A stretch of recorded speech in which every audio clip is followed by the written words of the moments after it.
ito ay tatalakayin naman natin ang tungkol sa multiplication of integers. Simulan na natin. Una, i-define muna natin ano nga ba ang multiplication. Ang multiplication ay ang repeated addition. So, ibig sabihin, kung may ibinigay sa atin, for example, na 3 times 4, ibig sabihin, 4 na beses nating i-add si 3 sa kanyang sarili. So, magiging 3 plus 3 plus 3 plus 3. And kapag in-add natin yan, ang lalabas dyan ay 12. Yan ang multiplication. And heads up lang, sa lesson na ito ay hindi na po ako gagamit ng X mark bilang simbolo ng multiplication. Ang gagamitin ko na ay either parentheses or pwede rin po na center dot. So, ito, yung center dot. Sa lesson na ito ay 4 na rules ang i-follow natin to multiply integers. Rule number 1 in multiplying integers: a positive integer multiplied to another positive integer, the result is a positive integer. Let's say, binigyan tayo ng 2 times 4. Kung gagamitan natin ng repeated addition, ang 2 times 4 magiging 2 plus 2 plus 2 plus 2. At ano ang result kapag ganon? Siyempre, magiging 8. So, ito ay magiging 8. So, kung mapapansin nyo, parehang positive yung number. We have positive 2 and positive 4. That's why the answer is also positive. Another example, pwede rin na 17 times 3. So, ibig sabihin yan, 17 plus 17 plus 17, or the product is 51. So, positive 51 pa din. Number 3, sabihin natin binigyan kayo ng 5 times 7. So, ibig sabihin yan, 7 times yung i-add yung 5 sa sarili niya. So, magiging 35. At yan ang ating rule number 1. Positive integer multiplied to another positive integer, the result is a positive integer. Rule number 2, a negative integer multiplied to a negative integer is positive. Example number 1, negative 3 times negative 4. So, sa rule naman ang sabi, two negative factors or negative times a negative, the answer is positive. This will become positive 12. Number 2, if you were given negative 5 times negative 7, so negative 5 times negative 7 will become positive 35.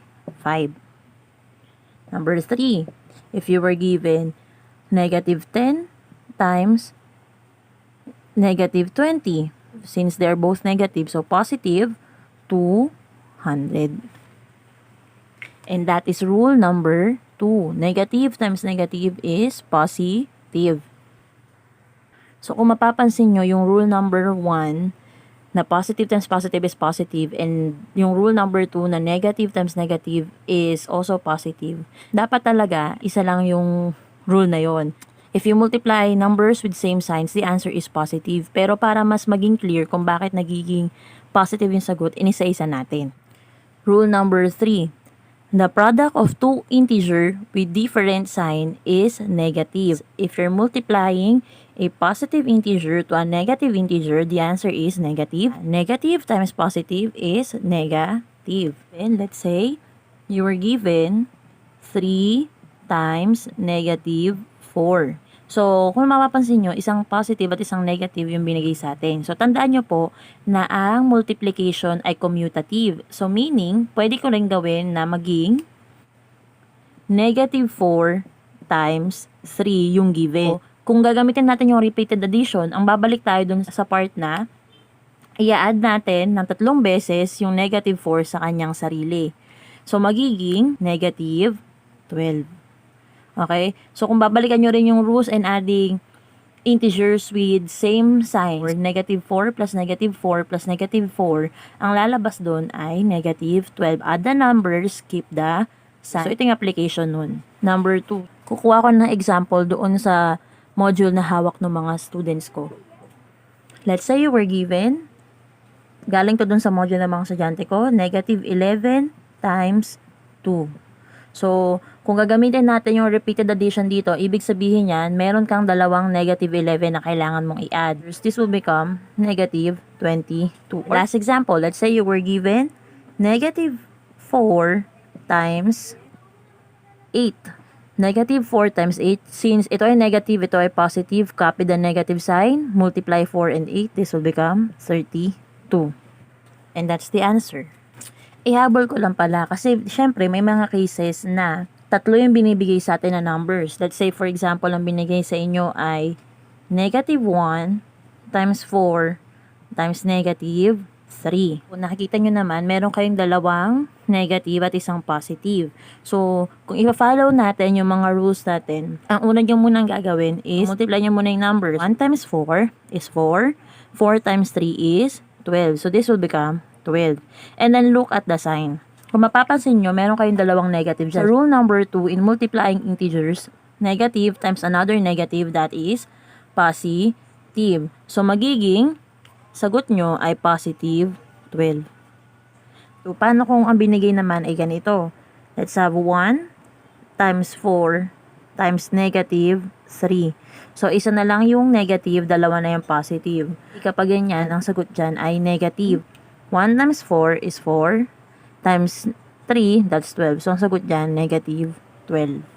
Ganyan din kapag madami. Kunyari, binigyan kayo ng 2 times 3 times negative 4 times negative 1. Yung una, i-multiply nyo yung mga numbers. 2 times 3, that's 6. 6 times 4, that's 24. And then times 1, still that's 24. So, 24. Then, look at the signs. Dalawang negative, dalawang positive. So, ito, automatic to. Positive na talaga to.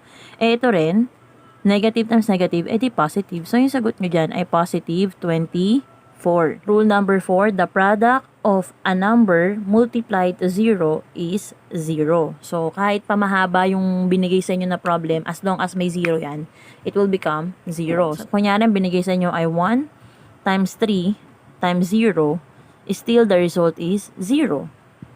Negative 4 times 0 is still 0. Negative 1 times positive 2 times negative 3 times 0, still that is 0. So, ngayon na po kadali yung rule number 4.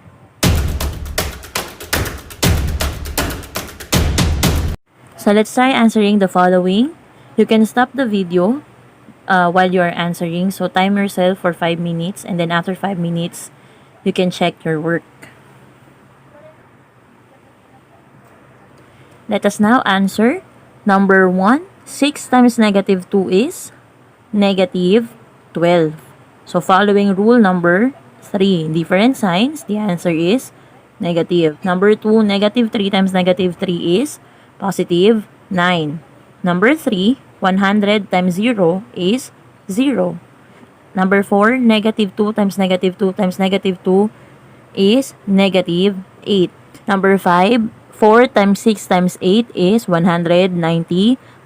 Number 6, negative 15 times 20 is negative 300.